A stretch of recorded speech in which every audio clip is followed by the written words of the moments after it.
Welcome into NFL on 365 Sports. I'm your host, Grayson Grunhafer, and today we're talking about free agency. We're going to cover all of it through the next two episodes on this channel. We're going to do winners and losers, so stay tuned. We're going to have a lot of fun with this. Let's do it. All right, so on this first episode, we're going to talk about the winners of free agency. There were a lot. This free agency period was absolutely crazy. I've never seen anything like it in the NFL. Just so many big names on the move, so many just kind of trickle-down effect where guys who didn't have a big role now step into a much bigger role on their teams, a lot of new faces and new places. So let's dive in. So the first one, I think this is pretty obvious, right? So the Denver Broncos went out, got Russell Wilson, and that's an automatic upgrade because they were having to deal with Teddy Bridgewater, Drew Lock. It just was not going well for them ever since really Peyton Manning left. It just has not been a good thing for any of the weapons in Denver. So when you're talking about Jerry Jeudy, Cortland Sutton, KJ Hamler, Tim Patrick, Albert O, Javonte Williams, those are huge upgrades for those guys in this offense. And I think it gives the Broncos an opportunity to compete in the AFC now. Now, the question is how much will they compete, right? Because you're still talking about Patrick Mahomes, Justin Herbert, Matt Ryan's in the fold now. Joe Burrow was just in the Super Bowl. There are a lot of really good quarterbacks in the AFC. So can Russell Wilson really elevate this franchise to a level where they can really compete in the AFC and possibly for a Super Bowl? I don't know. I think they can probably get to 10 wins, but that division is really, really tough. When you're looking at the Chargers and the Chiefs and the Raiders, all four of those teams could be playoff caliber teams, and I don't think all four will be able to make the playoffs. So that's kind of where the Broncos are at now. As far as the fantasy side of things, Javonte Williams is an absolute rock star now. This offense is going to have plenty more opportunities to score, which has not been the case over the past few years. Melvin Gordon's not back yet, which helps Javonte as well. So now I think the main thing that we're going to be looking at is who is the true wide receiver one there. Jerry Jeudy, Cortland Sutton, I think are the two top candidates. Is Albert O really going to be a top 10 tight end? We don't really know the answer to that. Now, if I were to guess, if I were to put a prediction in, I think Jerry Jeudy is going to be the guy in that offense. I think it just makes too much sense for him across the middle of the field. He can also flex out wide and be an outside receiver as well. And I think that connection that he's going to have with Russell Wilson could be very, very strong. Sutton should be a touchdown guy, one of those over-the-top DK Metcalf types deep downfield, but I don't think he'll have the stuff inside 15 yards that DK had in his time in Seattle. I think that will go to Jeudy.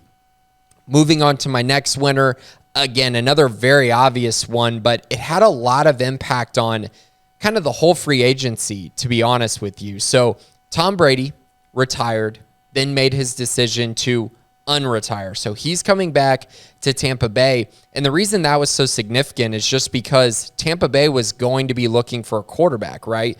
They were going to have to go get one in free agency. I don't think they were going to rely on Kyle Trask throughout the entire season. So whether that would have been Jameis Winston or Marcus Mariota, or whether they would have been in on, potentially trying to get a Deshaun Watson, or if they would have tried to get Matt Ryan, probably wouldn't have been able to get him because it's in the division, but it just would have affected a lot of things. And so Tom Brady comes back.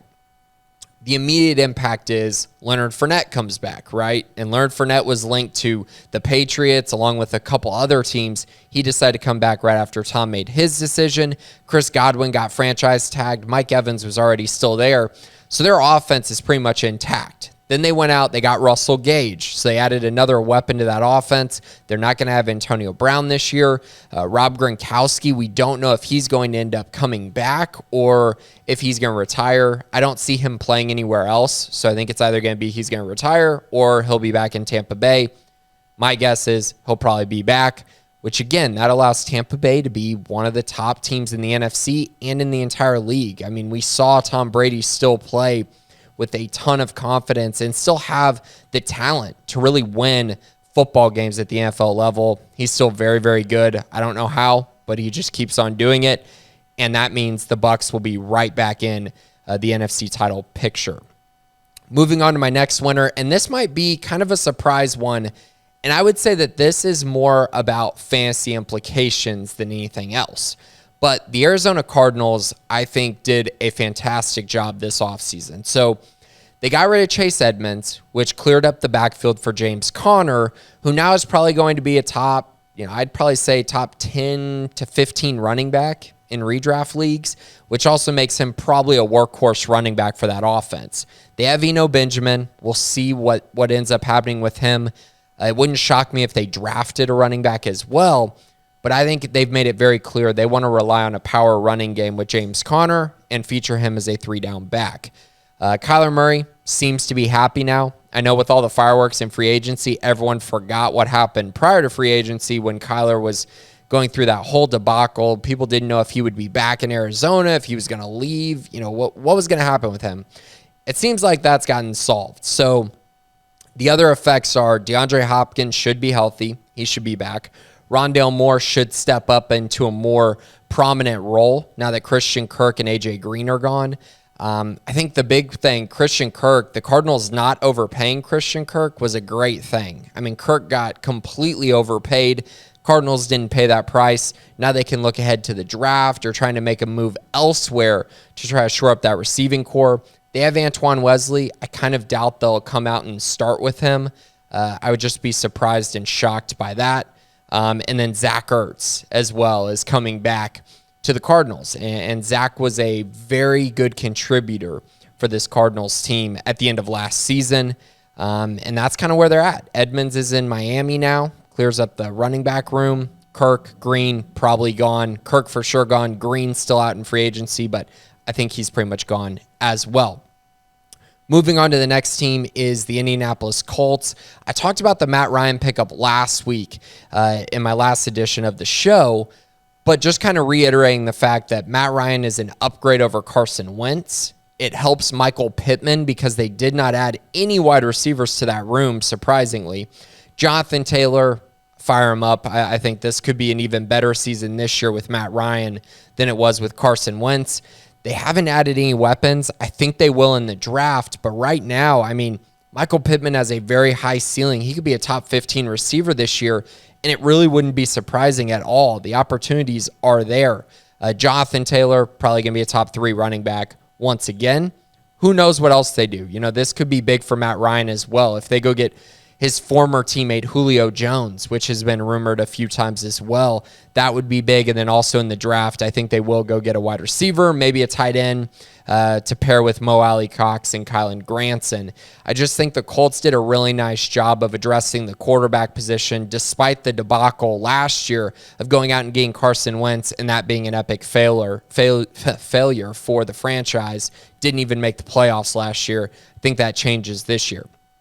The final winner, again, they addressed the quarterback position, and that's Deshaun Watson going to the Browns. The Browns are a massive winner this offseason.